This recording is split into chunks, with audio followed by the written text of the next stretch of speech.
Bonjour, vous écoutez Radio Cessort, votre podcast quotidien dédié à la cybersécurité. Je suis Marc-Frédéric Gomez et j'espère que vous allez bien. Nous sommes le 24 avril 2026 en direct des Pyrénées-Orientales et au sommaire aujourd'hui, Back to the Root, une faille vieille de 12 ans dans PackageKit qui offre un accès root sur la plupart des distributions Linux. Une campagne de spear phishing sur Signal vise la présidente du Bundestag allemand Julia Klöckner, attribuée à des opérations hybrides liées à la Russie. La NASA victime d'une opération d'ingénierie sociale chinoise ciblant des logiciels de défense soumis à contrôle d'exportation. Le groupe Shiny Hunter qui revendique 8,7 millions d'enregistrements exfiltrés chez Holland America Line, filiale de Carnival Corporation. 4 nouvelles vulnérabilités ajoutées au catalogue Kev de la CISA, touchant Samsung Magic Info, Simple Help et les routeurs D-Link. Et nous avons 3 avis du CERT-FR à ne pas manquer sur le noyau Linux Ubuntu, Synology, DSM et les produits Tenable. Installez-vous confortablement et c'est parti pour le flash. Une nouvelle vulnérabilité baptisée Back to the Root, identifiée sous la CVE 2026 41651, est notée 8 sur 8 au score CVSS, affectant le démon PackageKit, utilisé par de nombreuses distributions Linux pour gérer l'installation et la mise à jour de paquets.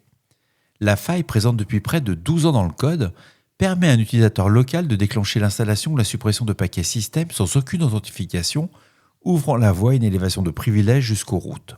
La découverte est attribuée à la Red Team de Deutsche Telekom, qui a identifié le problème dans les mécanismes de traitement des requêtes de gestion des paquets.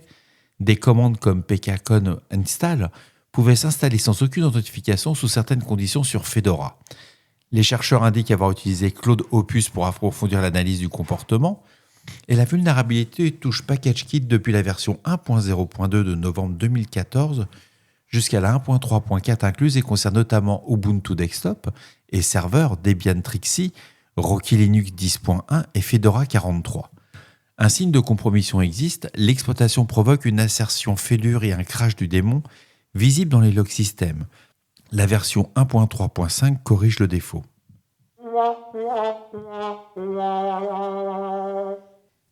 D'après le journal allemand Der Spiegel, relayé par Security Affairs, la présidente du Bundestag allemand, Julia Klöckner, a été visée par une campagne de phishing ciblée s'appuyant sur Signal. L'attaque a transité par un groupe de discussion se faisant passer par un canal officiel des cadres de la CDU. Le chancelier Friedrich Merz figurait également dans le groupe, sans compromission constatée selon le renseignement intérieur allemand, et au moins un autre parlementaire du CDU a été touché. Les attaquants n'ont pas cherché à casser le chiffrement de Signal, ils ont exploité une technique de social engineering visant à extorquer des éléments d'authentification, notamment le code PIN de l'application. Cette opération s'inscrit dans une vague plus large déjà documentée, incluant l'usurpation d'un faux chatbot de support Signal, signalé par les agences européennes et la campagne de mars visant des officiels allemands comme l'ancien vice-président du BND, Hard Friedrich von Loringhoven, contacté par un acteur se faisant passer pour le support de Signal. Les investigations rattachent ces opérations à des campagnes hybrides liées à la Russie. Les autorités recommandent de vérifier les appareils associés via la fonction Preread Devices et de surveiller toute demande inattendue de réenregistrement de compte. Alerte générale 24 heures sur 24. D'après un article de Hacker News, le relayant une communiqué de l'Office of l'Inspection générale de la NASA, c'est une campagne de spear phishing conduite par le ressortissant chinois Song Wu a visé pendant près de 5 ans des employés de l'agence spatiale, de l'US Air Force, de la Navy, de l'Army et de la FAA, ainsi que des universités et entreprises privées américaines. L'opération, documentée entre janvier 2017 et décembre 2021, reposait sur l'usurpation d'identité de chercheurs et ingénieurs américains pour obtenir des logiciels de modélisation soumis aux lois de contrôle des exportations.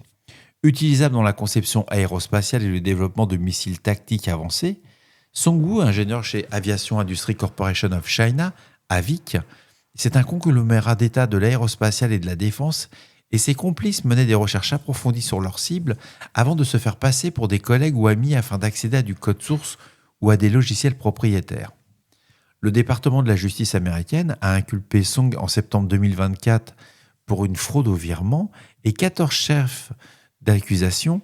Le FBI l'a inscrit sur la Most Wanted List et parmi les signaux révélateurs, l'OIG cite les demandes répétées d'un même logiciel sans justification et des modes de paiement inhabituels. Intéressant, c'est-à-dire comme cas d'espionnage.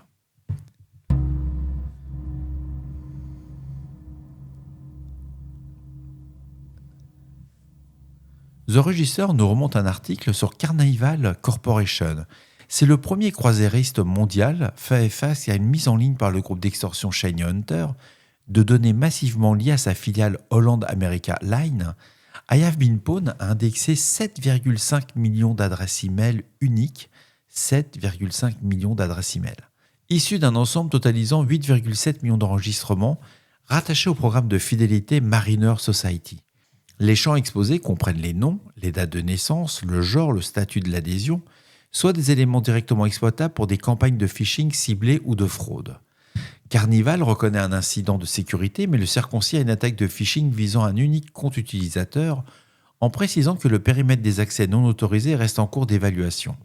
Shiny Hunter avance une version très différente. Le groupe revendique l'exfiltration de plusieurs téraoctets de données internes dans l'entreprise et affirme avoir publié les éléments après un échec des négociations avec la victime. Le mode opératoire du collectif est cohérent avec ses campagnes antérieures. Un initial access par phishing, des credentials volés ou la compromission de plateformes SaaS suivie d'une phase de reconnaissance ou d'exfiltration à large spectre. L'écart entre la version de Carnival et le volume revendiqué laisse planer un doute sur la profondeur réelle de l'intrusion. La CISA a publié 4 nouvelles vulnérabilités qui ont été ajoutées à son catalogue Kev sur la base d'éléments confirmant une exploitation active. La première, la CVE 2024-7399, est un pass traversal affectant Samsung Magic Info 9 Server. C'est une plateforme de gestion d'affichage dynamique largement déployée en environnement corporate. Les deux suivantes concernent Simple Help, solution d'accès distant utilisée par des prestataires de support. C'est la CVE 2024-57726 avec une Missing Authorizations et la CVE 2024-57728, un pass traversal. Ces deux faiblesses, ou ces deux vulnérabilités dans Simple Help, ont déjà été associées à des campagnes de compromission de Managed Service Provider, servant de point d'entrée vers les clients finaux. La quatrième CVE, la CVE 2025-29635, est une commande d'injection visant le routeur D-Link DIR 823X, activement exploité pour enrôler des équipements dans le botnet de type Mirai, et la CISA rappelle que la Binding Operation Directive 2201 impose aux agences fédérales civiles une rémédiation dans les délais fixés par le catalogue. Bref, vous l'aurez compris. Il faut patcher. J'ai retenu 3 avis du CERT-FR aujourd'hui. Le premier avis, c'est le CERT-FR 2026 avis 495, qui signale de multiples vulnérabilités dans le noyau Linux d'Ubuntu. L'avis s'appuie sur une série de 11 bulletins de sécurité de Canonical, publiés entre le 20 et le 24 avril, couvrant notamment les USN 8201, USN 8201.1 et USN 8203.1, ainsi que le USN 8204.1. L'ensemble des branches supportées sont concernées depuis Ubuntu 18.04 ESM ou 20.04 ESM jusqu'au 22.04 LTS, 24.04 LTS et 25.10. Les risques identifiés couvrent un spectre complet d'impact kernel, élévation de privilèges, atteinte à la confidentialité des données, atteinte à l'intégrité des données et déni de service avec plusieurs CVE non qualifiés par l'éditeur. La liste de CVE associés est particulièrement volumineuse et combine des failles anciennes rattrapées en backport, notamment issues des millisismes de 2021 à 2024. Avec un bloc massif de vulnérabilité 2025 de la série 68 000 et 71 000, ainsi que plusieurs dizaines de CVE 2026 déjà intégrés dans les correctifs. C'est une vague qui reflète une consolidation de patch kernel sur l'ensemble du portefeuille d'Ubuntu, avec des implications directes dans les parcs en Local Privilege Escalation. Lisez le bulletin de sécurité, ça vaut vraiment la peine. Pour le second avis du CERT-FR, l'avis CERT-FR 2026 avis 491, ça va documenter de multiples vulnérabilités affectant le Synology DSM. C'est le système d'exploitation des NAS du constructeur taïwanais, largement déployé en contexte professionnel comme en environnement résidentiel. Les correctifs reposent sur 2 bulletins Synology émis le 15 avril. C'est le Synology SA 2606 et Synology SA 2607.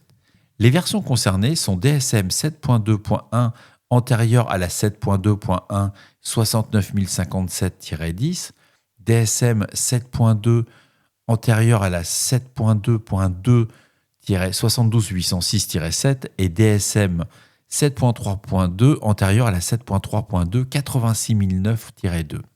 Les risques couverts sont particulièrement étendus pour une plateforme de stockage exposée. Atteinte à la confidentialité et à l'intégrité des données, contournement de la politique de sécurité, déni de service à distance, service-side request forgery, cross-site scripting réflexif et SQL injection. Ce périmètre est typique d'une chaîne d'exploitation visant un NAS exposé où une SSRF ou une SQLI peut être combinée à une XSS pour cibler un administrateur authentifié. On a 13 CVE qui ont été émis, de la CVE 2026-4036 à la CVE 2026-4540, couvrant l'ensemble des composants vulnérables identifiés par Synology. Et enfin, le troisième avis du CERT-FR, le CERT-FR 2026 AVI 489, qui signale une vulnérabilité dans les produits Tenable. S'appuyant sur les bulletins de l'éditeur TNS 2026-12 et TNS 2026-13 du 23 avril, la faille concerne directement les briques de scan de l'offre. Nexus dans les versions antérieures à la 10.11.4 et Nessus Agent dans les versions antérieures à la 11.1.3, les risques documentés portent sur une exécution de code arbitraire et une atteinte à l'intégrité des données, ce qui est particulièrement sensible s'agissant d'un outil de vulnerability management déployé avec des privilèges élevés sur un périmètre étendu de systèmes audités. Un scanner compromis va constituer un point de pivot de premier ordre pour un attaquant, à la fois pour les credentials stockés, pour les scans authentifiés et par la position réseau privilégiée de la plateforme. L'identifiant unique qui a été communiqué est la CVE 2026-33694. Elle est associée à cette vulnérabilité. Tenable renvoie vers ses bulletins officiels pour l'obtention des correctifs et la procédure de mise à niveau, tant sur les déploiements de Nessus Professional que sur les parcs d'agents Nessus Agents gérés centralement via tenable.io ou tenable.sc. Et voilà, ce 635e épisode se termine ici pour aujourd'hui. J'espère qu'il vous apportera toutes les informations utiles et nécessaires. Bien entendu, vous retrouverez toutes les sources qui ont permis de créer ce flash info dans la description de l'épisode et sur le site de radiocessort.org. D'ici là, on ne réfléchit Réfléchis pas, pas, on patch. prenez soin de vous. Au revoir.